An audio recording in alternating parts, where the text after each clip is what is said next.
Good morning everyone. Students की demand को देखते हुए मैंने अपना चैनल क्रिएट किया है यूट्यूब चैनल के नाम से आलम सर इंग्लिश ट्यूटोरियल। मैं आलम सर इंग्लिश फैकल्टी आपका आलम सर इंग्लिश ट्यूटोरियल में स्वागत करता हूं। स्टूडेंट्स, ये चैनल आपके लिए एक बहुत अच्छा प्लेटफॉर्म रहेगा अगर आप एसएससी की तैयारी करते हैं, बैंक की तैयारी करते हैं, नेवी की तैयारी करते हैं, एयरफोर्स की तैयारी करते हैं। इसके अलावा अगर आप राजस्थान के एलडीसी के एग्ज़ाम्स की तैयारी कर रहे हैं या फिर अदर कॉम्पिटिटिव एग्ज़ाम्स जिनके अंदर इंग्लिश का पार्ट रहता है, अगर आप उन एग्ज़ाम्स की तैयारी कर रहे हैं तो स्टूडेंट्स, अगर उनमें इंग्लिश अगर आपके लिए प्रॉब्लम बन रहा है तो आई थिंक सो अब आपकी वो समस्या नहीं रहने वाली है, क्योंकि यहाँ पे इस प्लेटफॉर्म पे आपको हर टॉपिक्स अच्छी तरीके से, शानदार तरीके से आपको टीच करवाया जाएगा। अपना पढ़ाने का तरीका आप पहले से ही जानते हैं, बाकी आपको जैसे जैसे आप क्लासें लेंगे तो आपके समझ में आएंगी चीज़ें। तो स्टूडेंट्स, हम टॉपिक को स्टार्ट करते हैं। आज का अपना टॉपिक है नरेशन।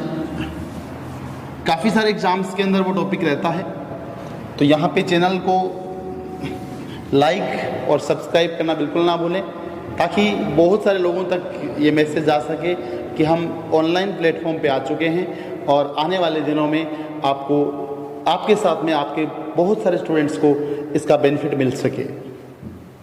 तो स्टूडेंट्स, मैंने एक टॉपिक लिया है नरेशन। आपके एग्जाम्स में बहुत बार लिखा आता है डायरेक्ट सेंटेंस को इनडायरेक्ट स्पीच में बदलिए।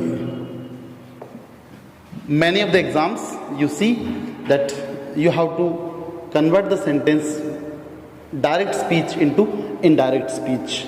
तो स्टूडेंट्स, अपन इसी के बारे में हम चर्चा कर रहे हैं। ये आपका डायरेक्ट स्पीच का एक फॉर्म है।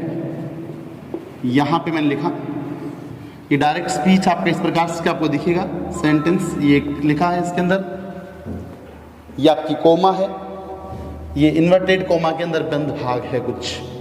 स्टूडेंट्स, ये कोमा के इस तरफ वाला भाग आपका रिपोर्टिंग वर्ब कहलाता है, और जो इन्वर्टेड कोमा में बंद भाग होता है उसको आप रिपोर्टेड स्पीच बोलते हैं। ठीक है स्टूडेंट्स, अपनी एग्जाम्स के अंदर डायरेक्ट स्पीच को इनडायरेक्ट स्पीच में बदलने के लिए बहुत बार क्वेश्चन देखे जाते हैं। काफ़ी अहम और इम्पोर्टेंट टॉपिक है आपकी कंपटीशन पॉइंट ऑफ व्यू से। इसको मैं बोलूँ शॉर्ट में तो ये बोल सकता हूँ आरवी, और इसको मैं बोल सकता हूँ क्या, RS, reporting verb, reported speech. Students, reporting verb में एक कोई सब्जेक्ट होगा जिसको मैं ए से डिनोट करूँगा, और एक कोई ऑब्जेक्ट होगा जिसको मैंने ओ से डिनोट किया है। रिपोर्टिंग वर्ब में एक आपका कोई सब्जेक्ट होगा, एक आपका ऑब्जेक्ट होगा। एक स्टेटमेंट लिखा मैंने, सी सेड टू मी, इस प्रकार से कोई, ये आपका आरवी लिखा, I can do this work easily. ये एक स्टेटमेंट आपके सामने लिखा गया है, ये आपका आरएस हो गया, रिपोर्टेड स्पीच हो गया। ये स्टूडेंट्स डायरेक्ट स्पीच है, और हमें एग्जाम में मान लीजिए इसको बताना है कि इसके अंदर इनडायरेक्ट स्पीच में बताना है। तो डायरेक्ट स्पीच से इनडायरेक्ट स्पीच में जब वाक्य को आप कन्वर्ट करेंगे तो हमें कई सारी चीज़ों को देखना पड़ेगा। काफ़ी सारी चीज़ें ऐसी होगी जिन पे हमें फोकस करना पड़ेगा। तो सबसे पहला टास्क क्या रहेगा, आप मुझसे ये पूछना चाहेंगे, सर हम क्या क्या चेंजेस करने पड़ेंगे? तो मैं स्टूडेंट्स ये कहूँगा, सबसे पहले आप आरएस को देखिए, रिपोर्टेड स्पीच को देखिए। रिपोर्टेड स्पीच का वाक्य किस प्रकार का है? आप लोग जानते हैं कि वाक्य 5 प्रकार के होते हैं, assertive, interrogative, imperative, exclamatory, optative. तो यहाँ पे मैंने पहला नाम लिखा है असर्टिव सेंटेंस। जो स्टेटमेंट होते हैं स्टूडेंट्स, वो स्टेटमेंट सिंपल हो सकते हैं और नेगेटिव वाले भी हो सकते हैं। जो केवल स्टेटमेंट होते हैं, सिंपल का मतलब साधारण वाक्य, मैं एक टीचर हूं, I am a teacher, this is a simple sentence. She can not do this work, वह ये काम नहीं कर सकती है, ये नेगेटिव स्टेटमेंट है। तो आपको हमने बोला असर्टिव सेंटेंस भी हो सकता है वाक्य। तो ऐसे वाक्य आपके सब्जेक्ट से स्टार्ट होते हैं और एंड में फुल स्टॉप लेते हैं, ठीक है ना।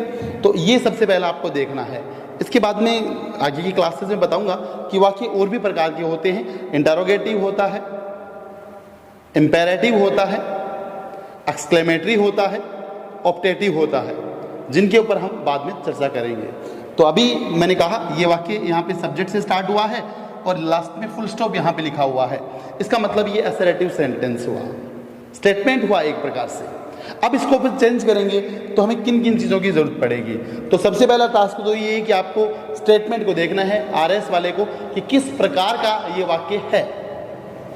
यहाँ पे स्टूडेंट पहला मैं जो कार्य करने वाला हूँ उसमें ध्यान दीजिएगा कि जो आरवी है और वाक्य असर्टिव अगर आपको दे रखा है तो आपको सैड टू को स्टूडेंट्स टोल्ड में कन्वर्ट करना पड़ेगा।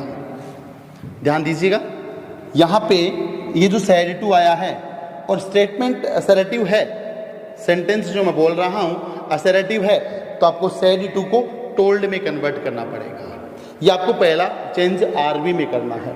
तो पहला चेंज आप ये बोलो आरवी में करना पड़ेगा अपने को। पहला चेंज कहाँ करना पड़ेगा? आरवी में चेंज आपको करना पड़ेगा। दूसरे चेंज की बात करेंगे स्टूडेंट्स, तो आपको आरवी और आरएस को जोड़ना है। आरवी और आरएस को जोड़ना है, रिपोर्टिंग वर्ब और रिपोर्टेड स्पीच को ऐड करना है, जोड़ना है। जोड़ने के लिए स्टूडेंट्स इंग्लिश में जो शब्द आते हैं उनको कंजक्शन बोलते हैं, इसलिए हमें किसी प्रकार के कंजक्शन के लगाने की आवश्यकता पड़ेगी। इस बात का ध्यान दीजिएगा, we have to implement the conjunctions, अपने को कंजक्शन लेके आने पड़ेंगे। तो यहाँ पर यह ध्यान रखना, असर्टिव सेंटेंस है तो कंजक्शन आपका हमेशा दैट रहेगा। अरे क्या रहेगा? दैट रहेगा। अगर स्टेटमेंट असर्टिव है तो कंजक्शन दैट रहेगा। बहुत आसानी से आपको टॉपिक सिखाऊंगा स्टूडेंट्स, बस पेशेंस रखिएगा। कुछ वीडियोस में आपको पता लग जाएगा कि व्हाट फैकल्टी आई एम, किस प्रकार से मैं टीचिंग करवाता हूँ, वो सारी चीज़ें आपके सामने आ जाएंगी निकल के, और आपको इंग्लिश इतना आसान हो जाएगा जिसकी आपने कभी कल्पना भी नहीं की थी। आप आज तक इंग्लिश से डर के भाग रहे थे, लेकिन अब स्टूडेंट्स भागना नहीं है, डटे रहना है, वीडियोज़ को देखते रहना है, लगातार सब्सक्राइब मारते रहना है।